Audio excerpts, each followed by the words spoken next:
Hello, everyone, and welcome to Talk Nerdy. Today is, of course, Monday, August 16th, 2021, and I'm the host of the show, Cara Santa Maria, and I want to give a shout out right here at the top, as I always do, to those of you who helped make Talk Nerdy possible.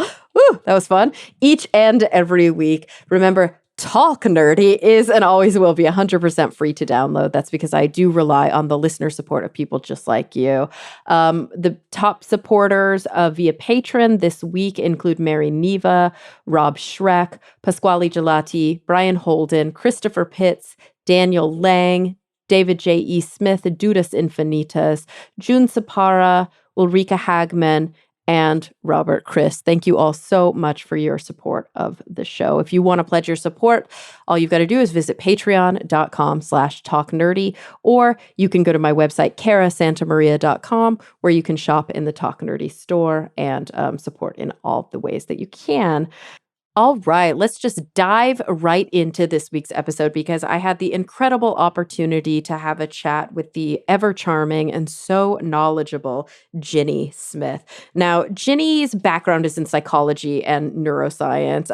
She currently works as a science writer and presenter. She also founded Braintastic Science, which is this really cool program that presents at schools, at festivals. They've been doing a lot of sort of like virtual stuff during the pandemic. And then she also teaches at the University of Cambridge's Institute of Continuing Education and works as a science communication trainer and consultant.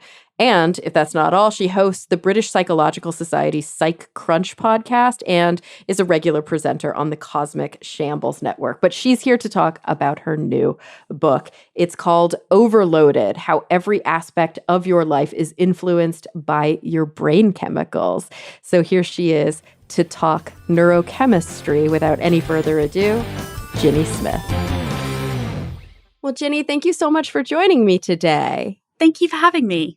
I am super excited to continue this journey of talking about the brain. You know, just a couple of weeks ago now, I'm always time traveling when I record with my guests because it doesn't always match up exactly to the air date calendar. But I think as of the time this comes out, just a couple of weeks ago, we spoke on the show about computational neuroscience, which was heavily focused more on neurophysiology and sort of electricity and math. And now we're switching gears, not completely because there's so much crossover, to talk more about neurochemistry. So what are these actual little units of matter from the periodic table that help our brain cells communicate and ultimately are one of the things that's responsible for making us who we are. So first things first, before we even dive in, your background is neuroscience and psychology. What specifically made you want to write a book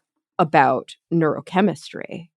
Well, I think it feels like over the last, maybe 5 years or so, there've been more and more mention of some of these neurochemicals just sort of popping up in general life in the media. And it got me thinking, there's this there are these very simplified versions of serotonin makes you happy, dopamine is addictive, those kinds of things that you see in headlines and even in like pop songs and things now, they're being mentioned.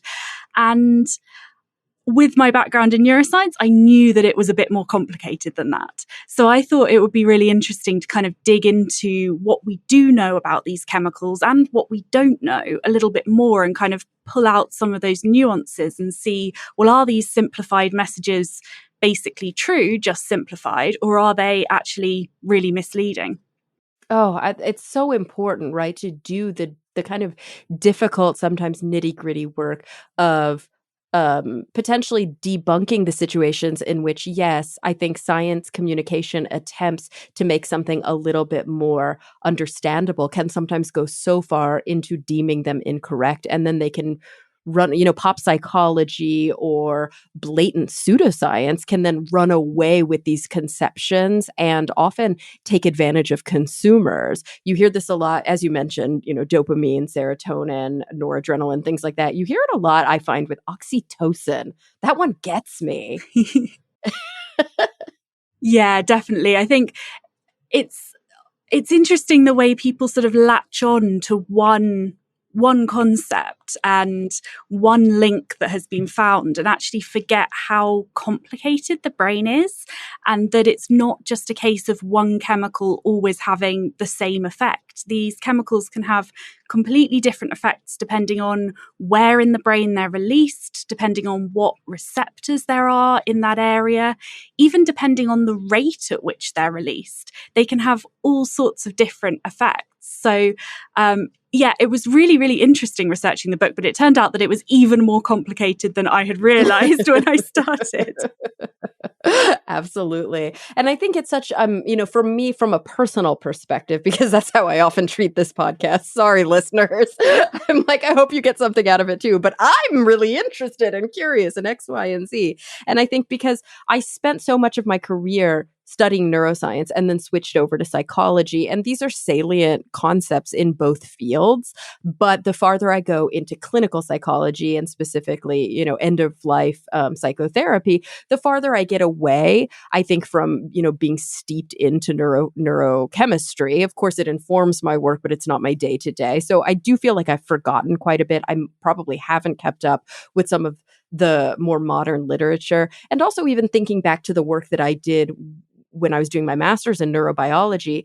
My master's was very heavily focused on neurophys. Like I worked in a, neurophysiology laboratory. We were doing a lot of electrical stimulation and reading these electrical readouts of these cells that were cultured in vitro. And so even though neurochemistry was an important part of it, it's actually very easy as a scientist to stay a little bit siloed and to sort of forget or maybe only have a very basic understanding of what your colleagues in almost the exact same field are doing, just they're studying a slightly different aspect. And of course, when it comes to the brain, there's a lot to know.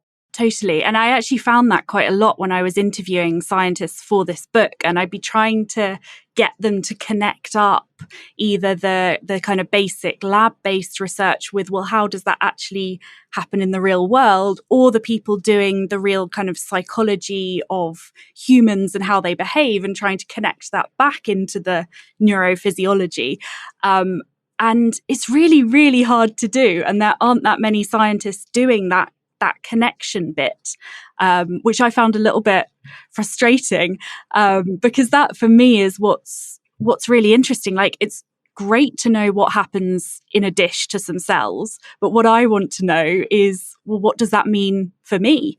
And I think the problem is neuroscience is such a young field and the brain is so complicated that we need a few more decades of basic research before some of it is going to be able to be connected up. There were some bits that you can definitely see links through.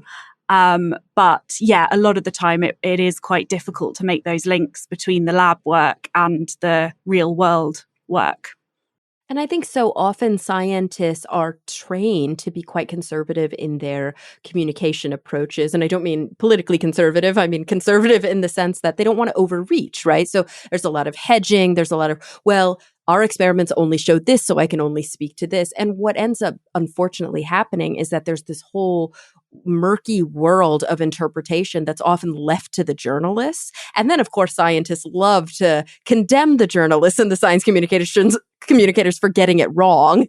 Yet so often, and I've been on both sides of this equation, as have you, so often it's like, well, what do you expect when you're not willing to step in and say, no, I think it's probably safe to say that this is a potential outcome. But if we say that that is a potential outcome, that's a real reach. That's not actually how it translates in the real world.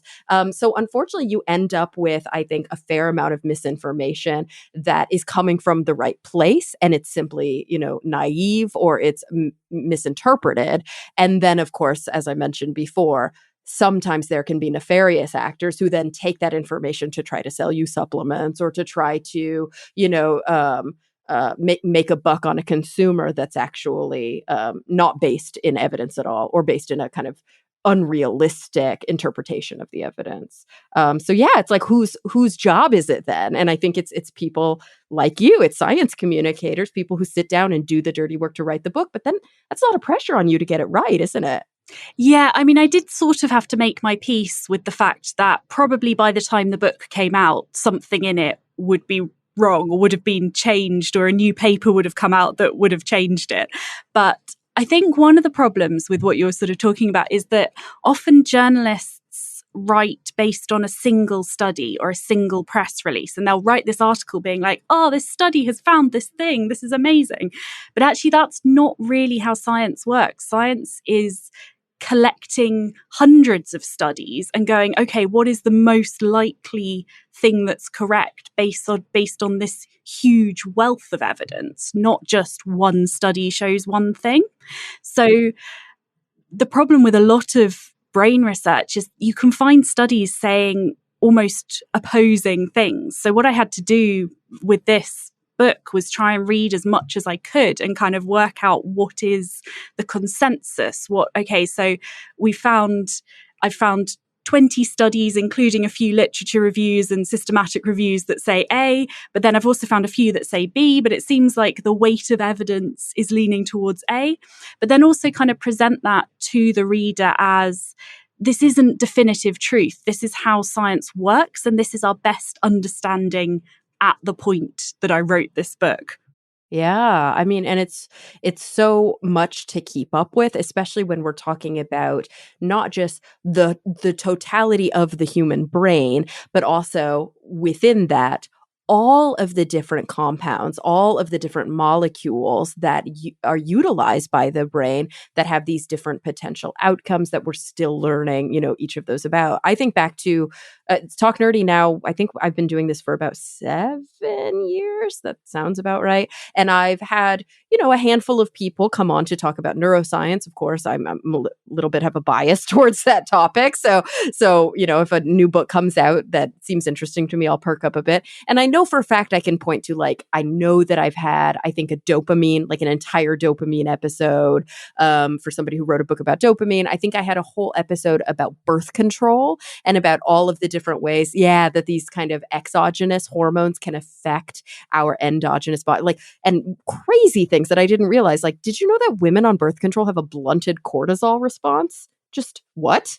That's important. And apparently the researcher, the woman who wrote the book, she realized this because she was at a conference, and they were talking about cortisol as a dependent variable in some study, and the doctor kind of just brushed off. He was like, oh yeah, well, we didn't use any women in the study. And she was like, why are there no women in your sample? And he was like, oh, because it's too hard to find ones that aren't on birth control, and as you know, birth control blunts their cortisol response. And she was like, as I know? What?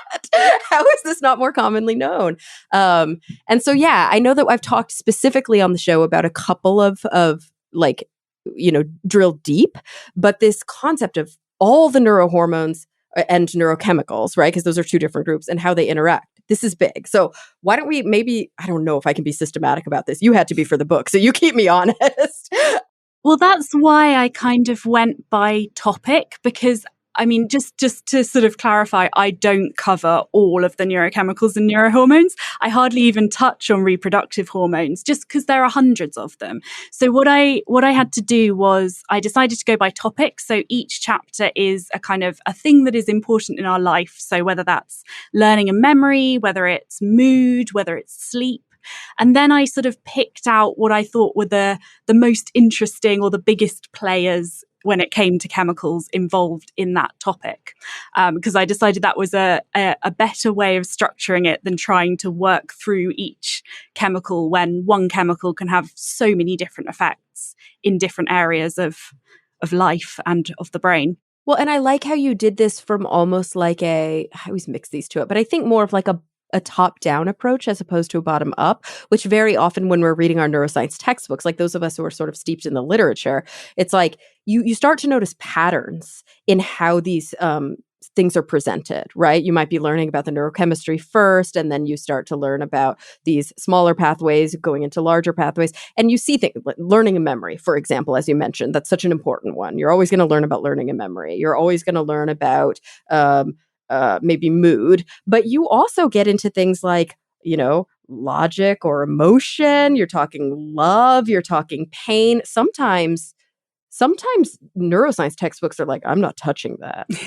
Like, I don't want to go there. Again, it kind of goes back to that original thing of like, that might be too much of an interpretation, or I'm not comfortable saying anything about love. I'm going to leave that to the psychologist to figure it out. Yeah, well, as they say, my background was always in that, well, my favorite bit when I was studying was that crossover between the two, the sort of cognitive neuroscience or behavioral psychology, or no, the other way around, behavioral neuroscience or cognitive psychology, that kind of crossover between the two. So that was, although the book is about neurochemistry, I wanted to make sure that every chapter had stuff about how that affects people's lives, because I mean, that's what we care about, right? When you're picking up a popular science book, yes, you want that information, but you also want to know, well, how does this affect me? Particularly if it's a book about brains, because we've all got a brain and we all want to understand ourselves and other people better. So yeah, that was one of the kind of ideas for going from this topic-based approach. What are people interested in, and how do our neurochemicals affect that? And how did you grapple with, and maybe you can even give us some examples of like, what is the basic information that everyone needs to know? How much in the weeds do we need to be about this is a neuron, this is the functional unit, these are how neurons communicate with each other. Eventually, enough neurons are communicating that it forms a circuit, like as you sort of talk about these building blocks, and you could get into the weeds. Like I said, you could get deep into the periodic table if you wanted to, or you could keep it relatively simple and basic so that then you can spend more time talking about the bigger picture. What did you land on, and also how did you land on it? I guess I was kind of thinking, how much background do people need in order to understand whatever the concept is that I'm talking about, in terms of whether it's learning a memory or love. So I do have an introduction chapter where we cover a little bit of the kind of those real basics of what is a neuron. Yes, they communicate using electricity, which is kind of what a lot of people think about if they know a little bit of neuroscience. We know that our brain uses electrical signals. But then the most important thing, if you're talking about neurotransmitters, is actually the gap between two neurons, which is called the synapse. So yes, we have an electrical signal. It travels along one neuron, but when it reaches the end, it has to get to the next neuron. And most places in the brain, that's done through chemicals. So the signal comes in, that first neuron releases chemicals. They travel across the little gap and are detected by the second neuron, which then sends its electrical signal. And the reason I think this is really interesting is that the electrical signals, they're all or nothing. Either they go or they don't go. And you can get changes in the networks of the brain, in the ways that those signals travel through neurons. But a lot of the time, if you're actually looking to change those neurons, that's quite a slow process.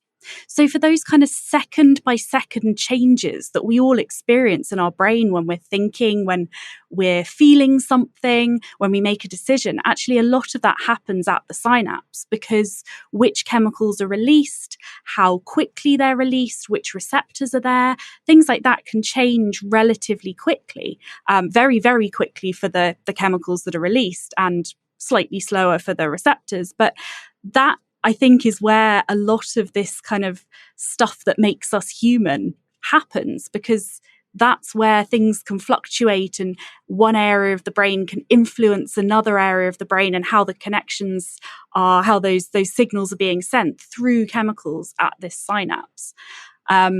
So it was very much a decision about how much do people need to know in order to get to the juicy stuff, to get to how does our learning and memory work? Why do we fall in love? Those kinds of things. So I didn't really break down the chemical components that make up each of the neurotransmitters, because actually, you don't need to know that. And I didn't go into exactly how the receptors trigger changes in the second cell once a chemical has bound to that, because these are these really long, complicated biomechanical, cascades of different proteins and things. And actually, for what I was trying to explain, which is the effects that these chemicals have on our everyday lives, you don't need to know that. So it was very much a decision at each point of what do you need to know in order to understand the good stuff, the juicy stuff. No pun intended. I love that. And I think that's it's such a solid approach, right? Because the truth is you do need to know what you introduced in order to, understand the big picture, and also in order to understand, I think, the way that these things do affect our everyday lives. As you mentioned in the book, and as of course you focus on the book, there are these quote unquote normal, or maybe I should say neurotypical pathways that we see in learning and memory, that we see in, everything from, doing mathematical calculations to falling in love. Some of them are probably a little bit more systematic, like mathematical calculations. Falling in love may be a little bit less, kind of specific. It may be, I don't know, subjective isn't quite the right word, but there may be more variability in something like that. But regardless, to know who we are based on our brain chemistry is also to know how we're different when our brain chemistry changes. And I think for me, that's one of the most salient personal experiences of our brain chemistry is how we feel when we take a psychoactive drug. And almost everybody has some experience, whether it's having been diagnosed with a mental illness and taking something psychotropic that was prescribed by a psychiatrist, whether it was experimenting with drugs when you were young or maybe old, who knows, or whether it was, going in for a surgery and needing to take something that, ended up having a downstream effect, even if that wasn't its, even if the purpose is not to give you like crazy dreams or to make you feel a little loopy, it's actually to numb pain or something. You may have these kind of these secondary bindings to some of these receptors. And to me, that's like, oh, now I see what it feels like to be beholden to my neurochemistry, because my whole life I've been living in this like very normative, neurotypical way, whatever that is that's real for me. And all of a sudden now I've taken a drug and I feel different. Yeah, and actually I was quite surprised, and I think a lot of people have been quite surprised reading the book, that a lot of the time we've worked the opposite way round to the way that you might expect, in that a drug has been discovered, it does something in the brain, we work out what the drug does, and then we go, oh, that must be why it's doing that thing. So a lot of the time, drugs haven't been developed specifically to target a particular chemical system in the brain. We've actually worked out about the chemical system based on the drug. So there's a lovely story in the book about the discovery of the opioid receptors, which were discovered by a lady called Candice Pert. And she actually started working on that after she had broken her back and spent a whole summer in the hospital taking lots and lots of opioid painkillers. And as a scientist, she came away from this experience being like, right, well, we know opioids reduce pain. So this is things like morphine, but also drugs like heroin. These are all opioid drugs. So we know the effect that they have on the body, but how are they having that effect? Why did they do that in the body? And she then set about finding the receptor, the place in the brain where opioids bind and how they have their effects. And that proved, or that kind of went on to suggest, that we must have natural versions of opioid molecules in our brain, because why we wouldn't have a receptor for something if it was not found in the brain, because that would be pointless. So actually it was her experience of taking these drugs that sent her down that pathway, that meant that she discovered these opioid receptors. Right. Yeah. And they actually were sort of named for this idea that they were endogenous opioids, as opposed to an opioid being an exogenous, something we already had. And you see that a lot, even in the naming of these things, which is so cool. Of course, endogenous meaning something that we already, that's in the body, and exogenous meaning something that's synthesized outside of the body that you take. And so, yeah, we do. We have endogenous opioids, which, of course, they're not opioid. I mean, they are opioids, but they existed long before we synthesized opioids. We just didn't know about them. That it's amazing. And you see that a lot with drugs, don't you? Because these kinds of binding affinities, these pathways, they're still not well known, because in order to know them means to open the brain. And in order to know them, it's unlike so many things in medicine where you can just take a blood test and see how much of some, chemical is circulating in your blood. You can't do that with the brain. You can't see my dopamine levels. I can't test how good my serotonin is. We just have to kind of play around with different strengths and different formulations of antidepressants until we see which one works, and then maybe that helps us understand a little about how my brain is different. Yeah, so antidepressants are a really interesting one, because everyone sort of accepted this idea that if you have depression, it's because you have low serotonin. But actually, the evidence for that is really indirect. And again, it often has come from how drugs affect the brain. So the first drugs that were discovered that had an effect on people's mood were discovered by accident. They were looking for drugs for other things, and they went, oh, hang on, this one makes people feel better. Let's try giving that to some people and see if it helps. And then scientists worked out what that drug was doing, and it was affecting a group of neurochemicals called monoamines, which includes serotonin, but also dopamine and noradrenaline. So then they went, oh, okay, well, if a drug that changes the levels of these chemicals impacts mood, that must mean that mood is impacted by your natural level of these chemicals, which you can see how the deduction works, but it's not necessarily a one-to-one relationship. And then SSRIs were developed, which are selective serotonin reuptake inhibitors.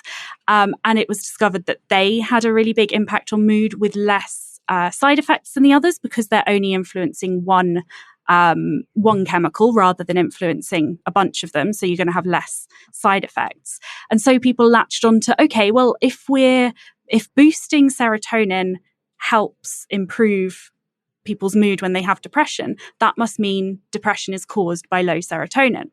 And just to kind of explain what a reuptake inhibitor is, when the chemicals are released from the first neuron and they're traveling across that little gap, that synapse, and then being received by the second neuron, there's also a kind of what I like to think of as the Hoover or the vacuum cleaner of the synapse, which kind of sucks them back in and recycles them into the first synapse. So that means that the chemicals don't hang around for very long, which means that, these signals can be sent quite quickly because the chemicals disappear and then you can release more. What a reuptake... But that second cell, of course, then doesn't have access to it anymore. Yes, exactly. So what a reuptake inhibitor does is it blocks that cleanup system. So you get more serotonin hanging around in the synapse for longer. The idea being that then causes the signal to be sent more and somehow boosts your mood. So this is what's really led to the development of the serotonin hypothesis of depression, the idea that people with depression have low serotonin. But the problem is we don't really understand how SSRIs improve mood. Mm-hmm. We know that they do, but not in everyone. And we don't know why they don't work in everyone. And there's this kind of weird bit of the puzzle, which is that SSRIs block reuptake within, a couple of hours of taking them pretty quickly. But people don't start feeling better for about 6 weeks. Yeah. Mm-hmm. So this idea that if you don't have enough serotonin, we're going to give you something, it's going to raise your serotonin. Why is it taking you so long to feel better? So that was one of the things that I really explored in my chapter on mood. And I talked to a few different scientists who have different ideas as to what the serotonin is actually doing. And whether it is that people are deficient in serotonin or whether there's something else going on in their brain that these SSRIs are having an impact on, that is then leading to them feeling better. And also kind of exploring whether there might be different forms of depression. And therefore, that's why some people respond to SSRIs and some people don't. And some people respond to drugs in general, and some people don't. For some people, psychotherapy is enough. For some people, no matter how much psychotherapy they get, they need the drugs. For some people, one drug or the first line drug isn't enough, so they might take, as you mentioned, a different formulation. So maybe instead of an SSRI, a selective serotonin reuptake inhibitor, they'll take an SNRI, a selective serotonin and norepinephrine reuptake inhibitor, or maybe there's a dopamine component there. Or maybe they're treatment resistant across all of these types of drugs. And now we've got new things like ketamine or electromagnetic therapy, or even, what we think of as kind of an older, more barbaric treatment. But of course, it's done in a much more humane way right now, electroconvulsive therapy. And these things actually work for some people. Yeah, they can. But what really shocked me was that we don't currently have any way of knowing which treatments will work for which people. So it's all trial and error, isn't it? If you are one of these people who turns out to be treatment resistant, it's probably taken 2 or 3 years of trying different drugs to get you to this point of, oh no, you're treatment resistant. Well, and in the United States, that's actually a requirement by insurance companies. They're not going to, your insurer is not going to cover a ketamine trial until you've shown on paper, I tried this drug, it didn't work. I tried that drug, it didn't work. I tried that. So you're right. It can be years and years of sometimes pretty horrific side effects or just frustration with the fact that you're not getting better. Yeah, and suffering from the depression as well. And that's a really long time to wait. So one of the scientists I talked to for the mood chapter was Catherine Harmer, who works at Oxford University. And she was one of the few who's trying to do that connection between, well, okay, this chemical is doing something in the brain. How is that changing people's experience of the world?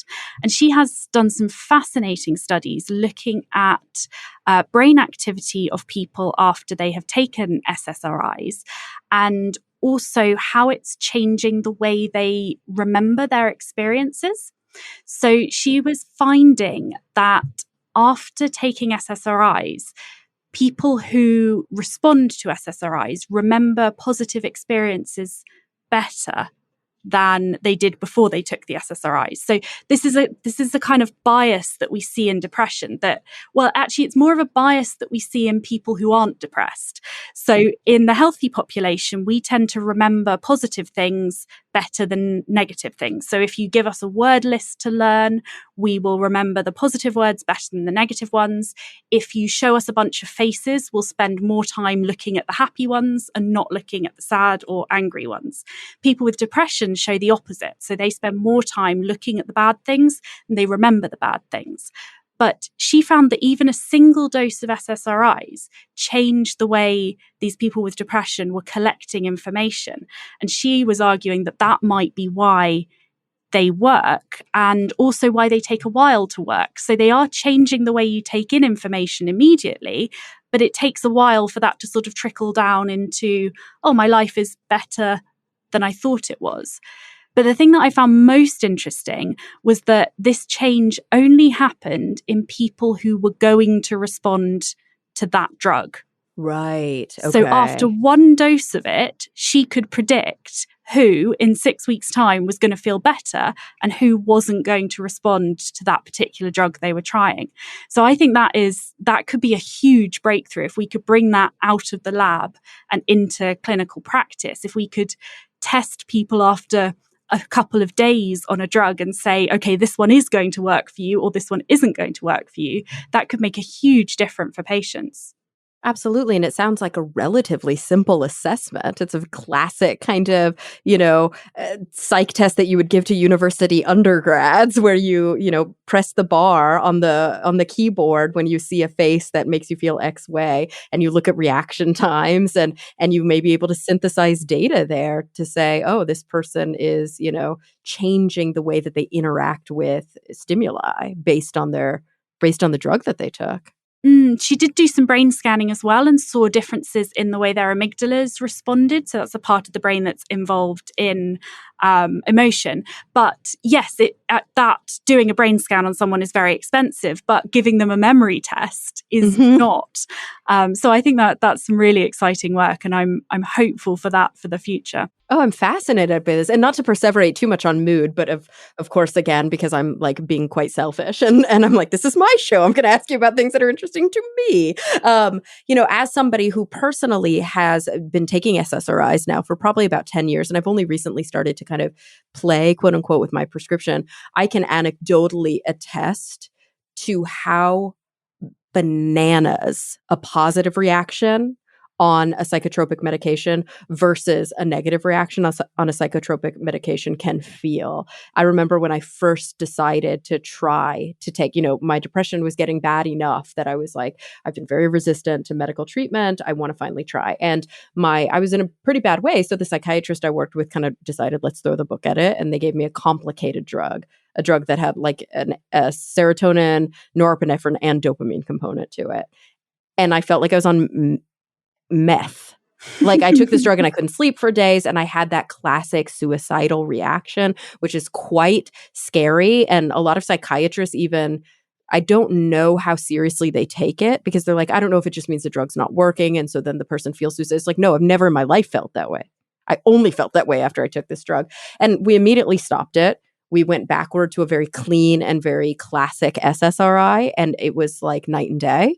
And I had the kind of response that you hear from a lot of people who have started taking drugs and who have found a drug that works for them, which is, why did I wait so long? I could have been feeling like this for years and years. This is probably what it feels like to feel, to not have the cloak of depression hanging over me.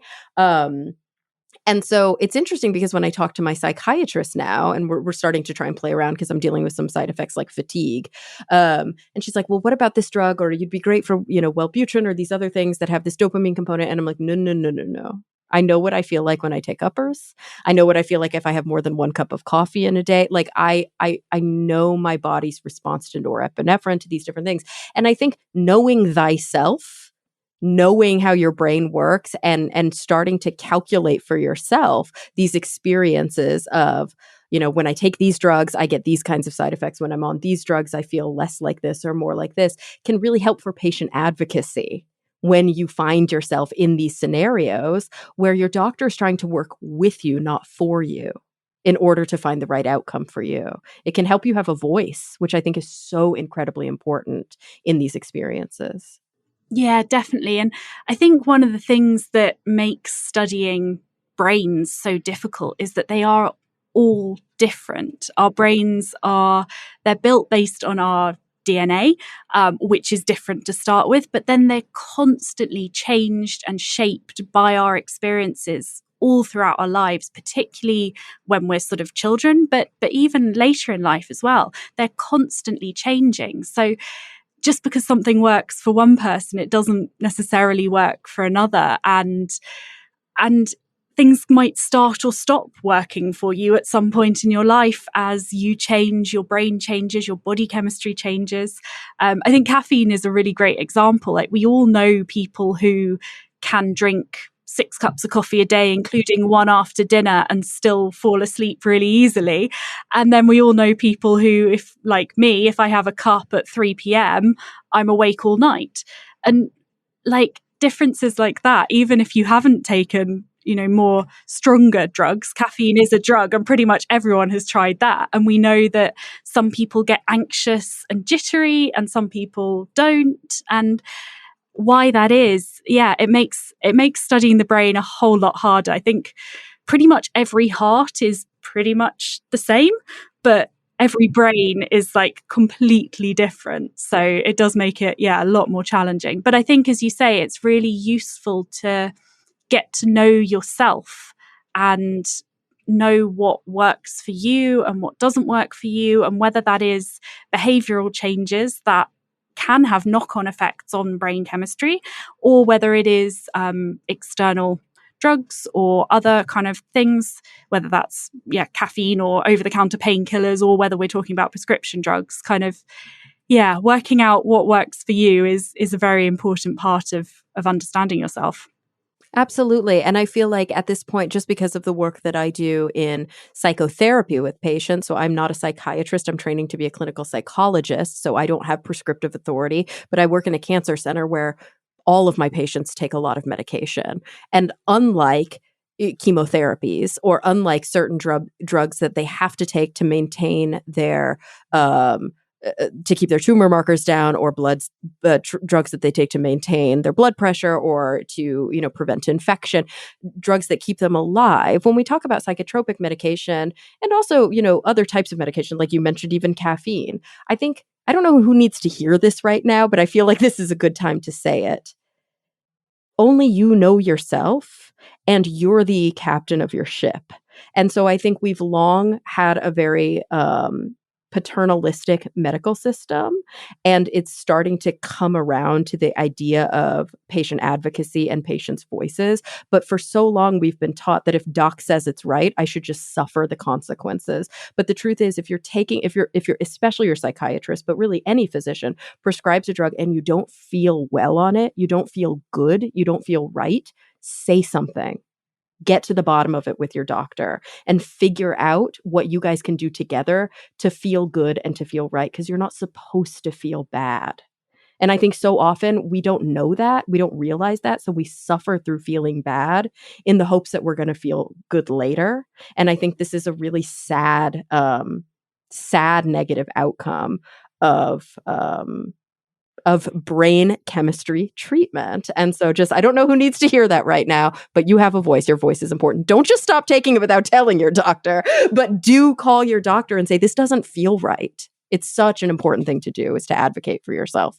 Anyway, moving on beyond that, sorry to get off my soapbox. We've talked a lot about mood, because I do think mood is very relevant, right? It's relevant to people. So many people struggle with mental illness, and even if you don't. Particularly at the moment. Right, yes, because of the pandemic, oh God.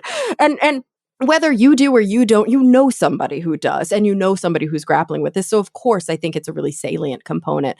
But you talk about a lot of other things in your book as well, not just mood. And so we've focused a lot on dopamine, on serotonin, on norepinephrine. We even talked a little bit about caffeine, because yes, caffeine does affect one's mood.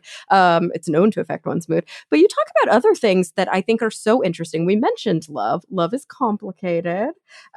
We mentioned, you talk about motivation. You talk about fear response.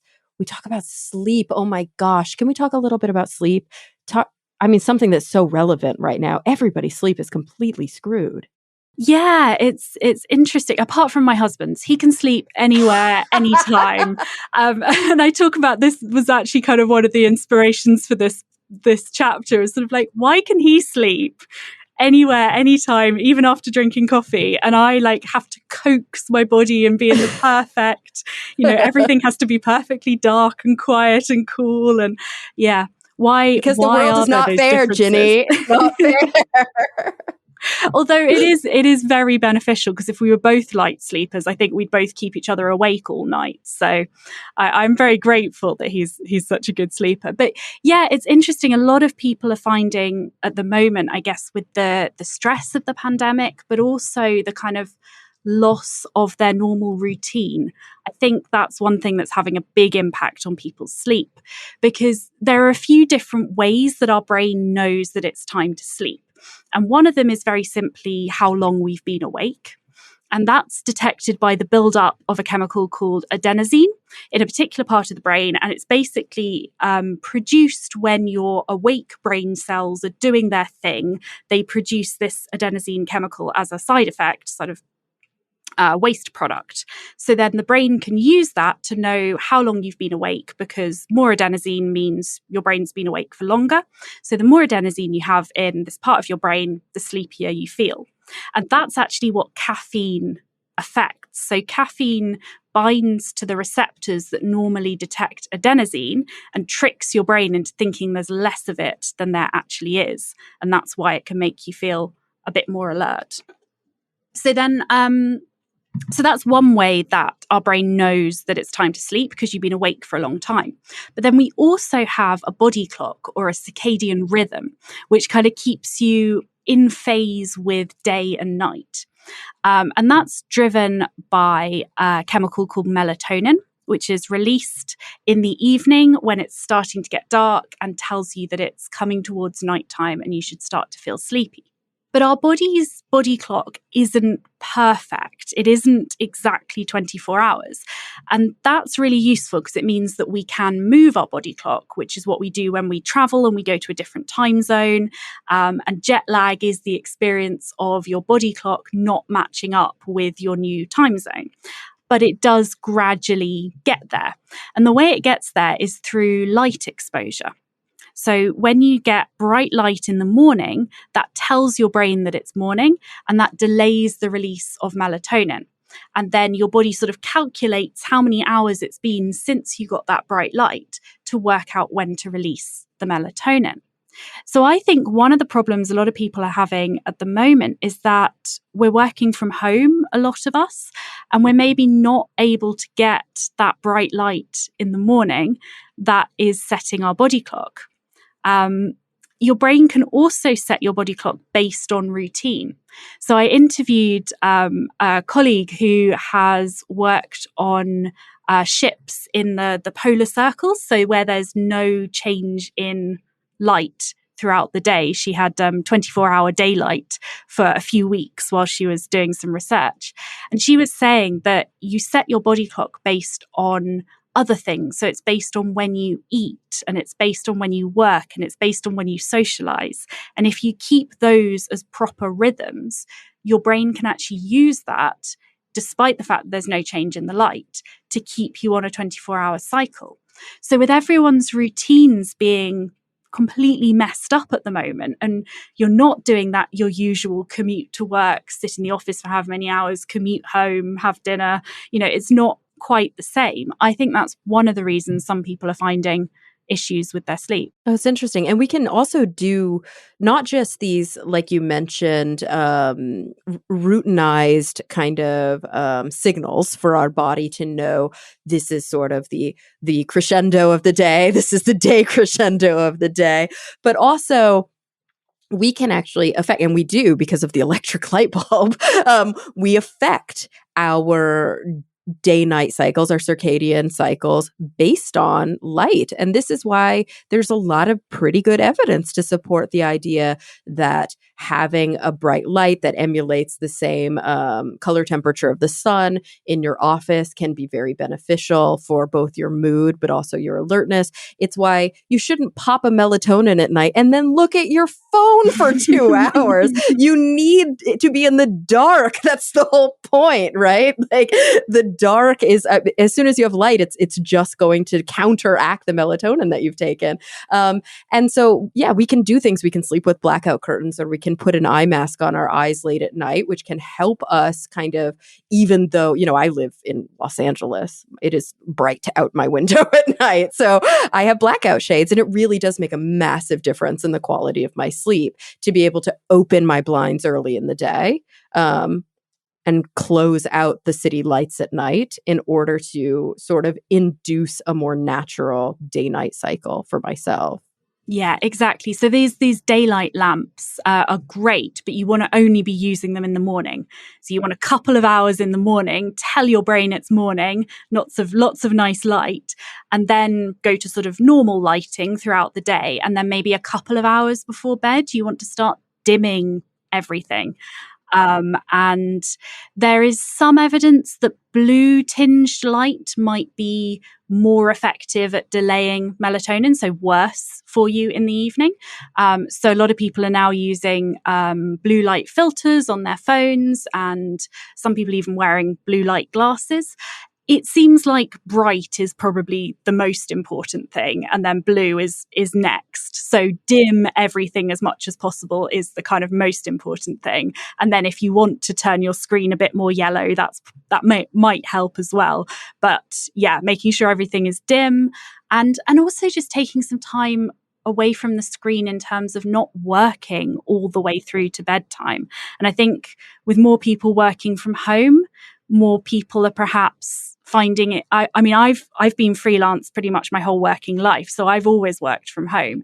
But I know a lot of people are finding that no longer having that distinction between work time and home time means that they're just working later. And then, if you work till 10 p.m. and then go to bed, you're not going to fall asleep right away. Your brain needs some time to kind of wind down and tell itself that it's no longer got to go and got to think.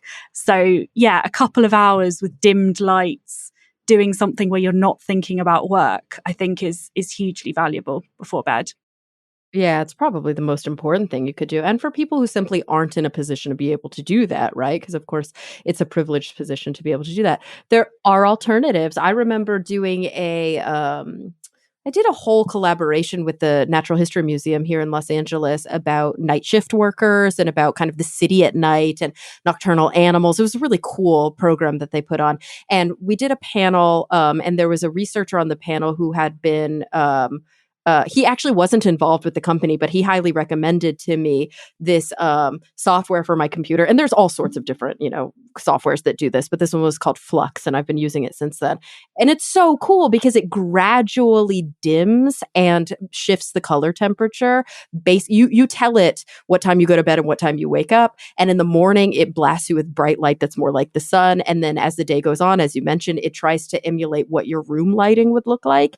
And then at night, it starts to dim. And sometimes I don't realize I'm up, I'm working on my dissertation. I'm like up late typing and it's been hours and I haven't even gotten up to pee. And I finally do. And I'm like, oh, my computer's dim. So I might turn my flux off. And I'm like, holy crap.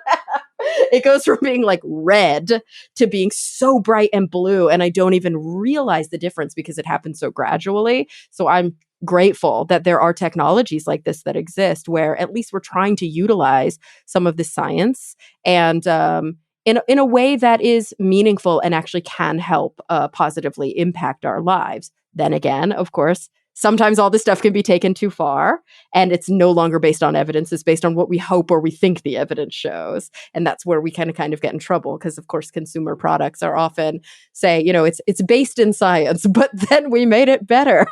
Yes. Yeah, people do tend to take a nugget of real information and then extrapolate into all these different products.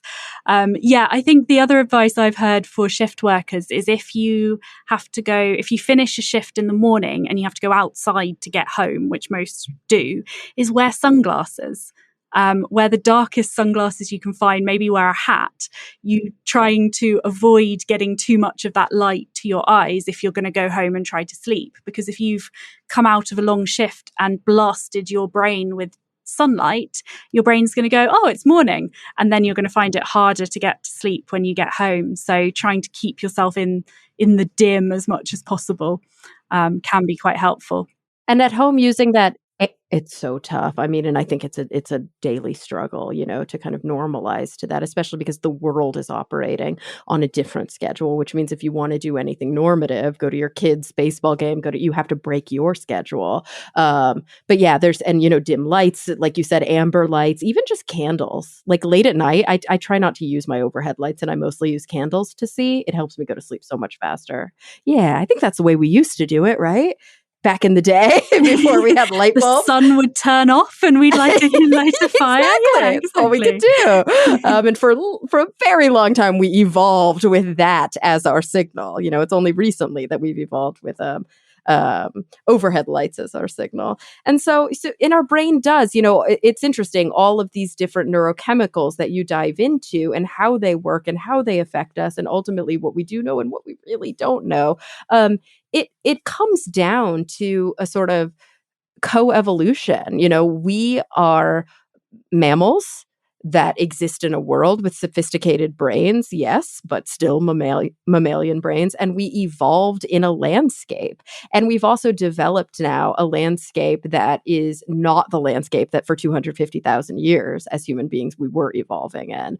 And I think sometimes we have these disconnects. And I know it's a pretty far stretch from a conversation about neurochemistry, but the truth is this dopamine, this norepinephrine, this serotonin, this give me some more. This GABA, this glutamate, this glutamate and GABA always get missed out, and they're probably the most abundant. I know that these things evolved with us on this planet, on a landscape with certain stimuli like the sun setting and the food that we eat and our intersubjective interactions with other people and with other animals and with plants and things like that. And now we live in a modern world full of technology, and sometimes these things they don't fit very well, and we have to sort of make them work. But we're doing it. I think we're doing it with good medicine. We're doing it with really good research, and we're doing it with really good science communication so that we can better know ourselves and become better advocates for healthcare, for our own healthcare, better advocates for our own lives. Ultimately, I'm curious, Ginny, like, what do you hope that people get out of learning about their own brain chemistry? Like, what is your hope as you finished the book, as you saw the book go to print? What an exciting experience, and you felt the cover of the book in your hands. What were your hopes and dreams about, how will this affect people? Why does it matter? So I think one thing you mentioned a little bit earlier, which is just having a little bit more, what's the word? Just taking a step back when people see headlines saying something about one particular chemical doing something. And then even more importantly, when people are trying to sell them something that claims to be, the perfect diet to change this in your brain, or our testing can balance your neurohormones, or, all of that sort of rubbish that you see out there, to just have that little bit more background information so they can read it and go, well, that's interesting, but I know that it's a little bit more complicated than that. So anything that is oversimplifying, particularly to try and sell you something, just take it with a bit of a pinch of salt. So I think that was kind of one of my aims. Another is just to I find the brain incredible. It's so complicated and so intricate, and I just find that amazing. And I think people deserve the chance to be shown some of that complexity. And you can't do that in an article. So I totally understand. And I've written articles and you have to simplify. But the lovely thing about writing a book, it felt quite indulgent actually as a writer, that I could go into some of these nuances and I could explain that there are a few different theories for this. And this one is good from this angle, but it also, maybe this one is better from this angle. And just having the space to give people a real taste of what science is really like, that it is conflicting evidence and trying to piece together these kind of different elements of the puzzle and trying to build up a picture of what things might be doing.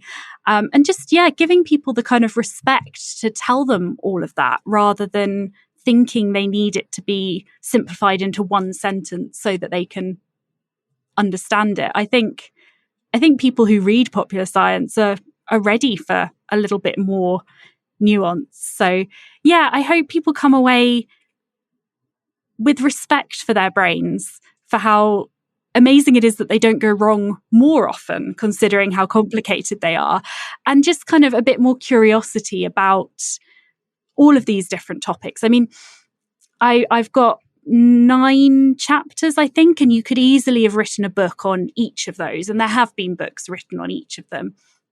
So I also hope that if anyone finds one of the chapters particularly interesting, they go away and dig into that a little bit more, and it just kind of ignites their curiosity about their brain. Oh, absolutely. Yeah. I mean, because it is the literal embodiment of the word awesome. Not the way we use the word usually, but brains are literally awesome. Like there is so much awe in introspecting and thinking about this incredible wetware that we have that makes that introspection possible. I mean, it's the reason that so many people like you, like me, and like so many others out there decided that that's what we wanted to study when we had the opportunity and the privilege to attend university. And I think it's also one of those things that it's sort of like cosmology and neuroscience. You kind of can't go wrong. There's always something fascinating for everybody. And you really encapsulated that in your book. I think I also, the scientists that I cover in the book, both the ones that I talked to and the ones who I kind of dug into the history of how some of these chemicals were discovered, and also read hundreds of papers and stuff. But I ended up with so much respect for these scientists because it wasn't just once, but multiple times you'd be reading a biography of the scientist who discovered a particular chemical, and it would turn out they'd worked on it for 60 years, or like one kind of genetics, one of the first genetics studies in one of these areas, it took them 40 years to do what we can now do in half an hour with one of the kind of new technologies to isolate a gene. So I think I also tried to go into a bit more of the kind of how science is done and how it builds on different people's work in the past. So yeah, I came away with even more respect for scientists and just their patience and their tenacity.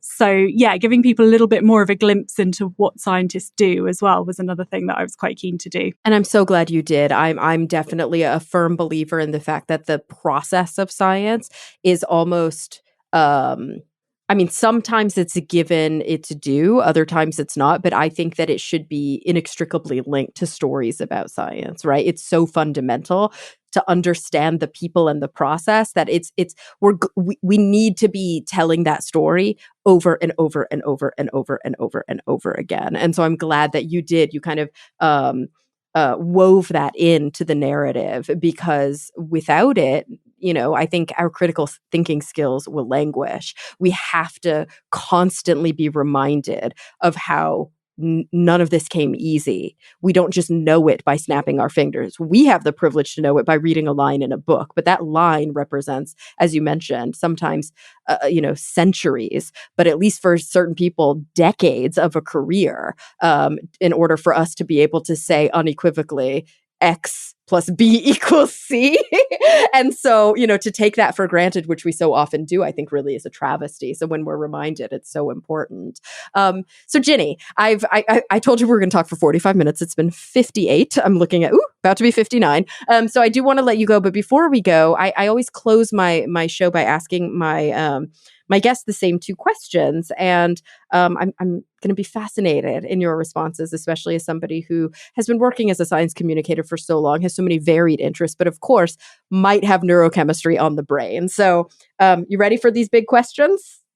Okay, so thinking about the future, and that's the key word, the future, in whatever context is relevant to you. So it could be informed by the work that you've recently done, or it could be, informed by your personal life, or something that none of us have are privy to. I want you to tell us first, what is the thing that's keeping you up the most at night, making you the most concerned, the most worried, maybe even pessimistic. But then on the flip side of that, where are you finding your optimism? What are you kind of genuinely hopeful for? Okay, so I guess...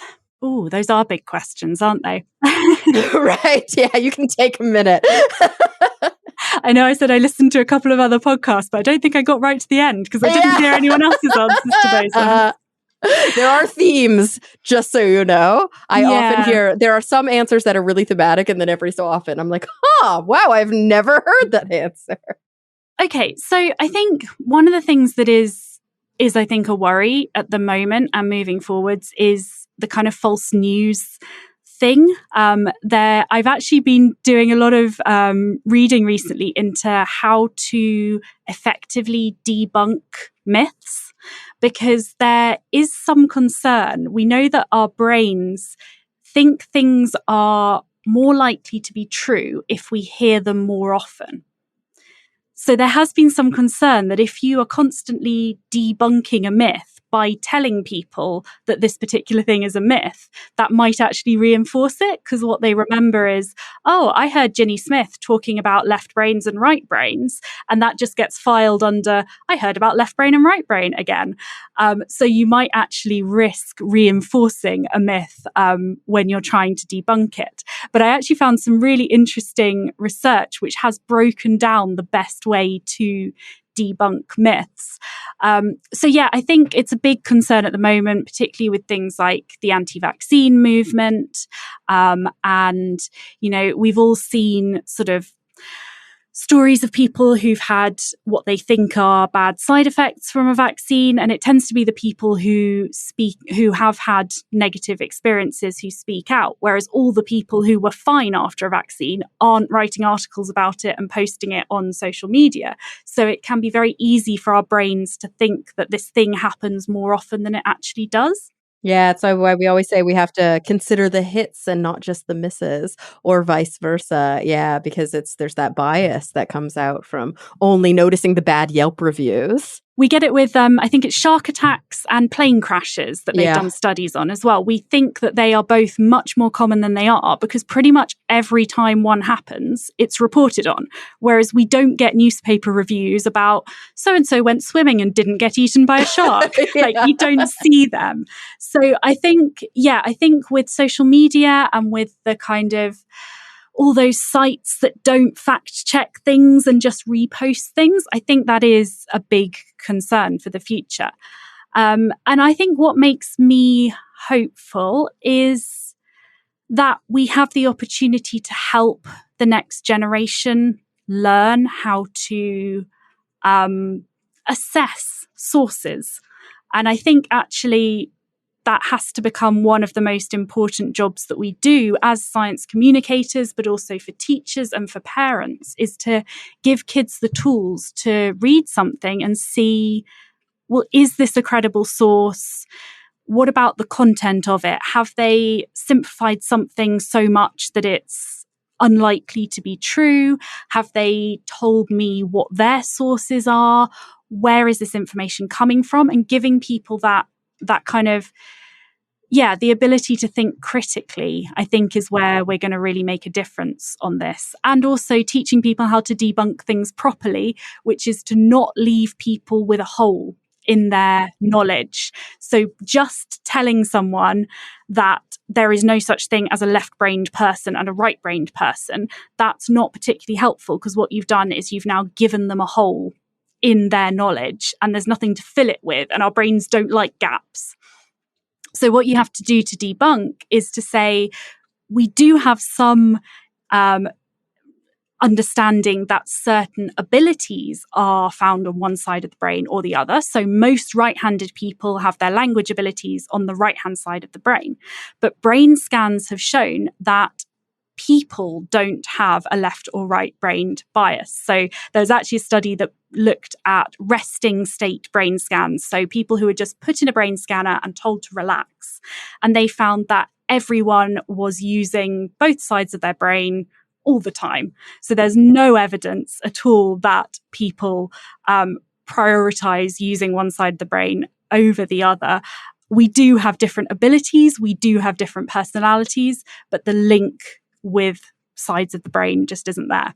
So giving people something to plug the gap with is really important when trying to counter this kind of misinformation that's so prevalent out there. Absolutely agree. And I think it's so important to hear about science communicators doing their due diligence to understand the science of science communication, so that you can then utilize this kind of knowledge. Like, the more that, we can learn about how people know what they know, or why people believe the things that they believe, how to counteract sort of propaganda and, all of the things that you mentioned, it then arms us with better skills when we set out to do the work that we do, which I think is so incredibly important. And of course, then, not keeping that all stuck behind a curtain like it's some sort of thing that only we are privy to, but sharing these things with everybody, because everyone is a science communicator, or can be if they want to be. Everyone has someone in their life who falls victim very readily to propaganda, to pseudoscience. How could we not? There's an orchestrated campaign in many cases in order to convince people of things that aren't true, because there's a moneyed interest in it. And so if we are armed with critical thinking skills, and not because it's not just about having the critical thinking skills, then we also have to have the communication skills to explain to, our family member, our friend, our colleague, our whatever, and engage with them in a respectful kind of way. The world will be better for that.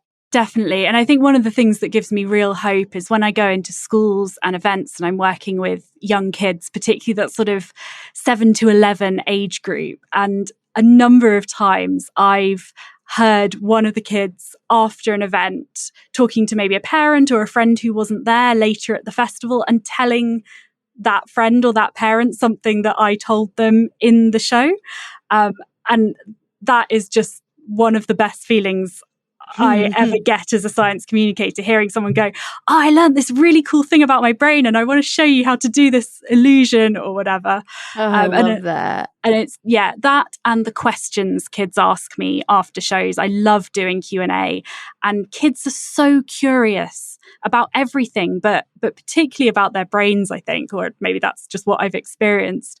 And I think we have to nurture that curiosity and not think that it's only for kids. Think that curiosity is something that we can retain as adults, and that it's okay to say you don't know something and then go out and look for that answer. And that should be celebrated, not, oh, you don't know that thing. That shouldn't be a bad thing to admit. It should be a good thing, and it should ignite your curiosity to go and find out more. Yeah, absolutely. And of course, you very humbly were just referencing braintastic science. And of course, I mentioned this in the intro, but we didn't really have time to talk about it in the show. So maybe before we go, can you let everybody know where they can go to learn more about all of this great work that you do on top of your authoring, your writing? Yeah, so Braintastic Science is my the stuff that I do for kids. So I do a lot of shows in schools and at science festivals, or at least pre-COVID.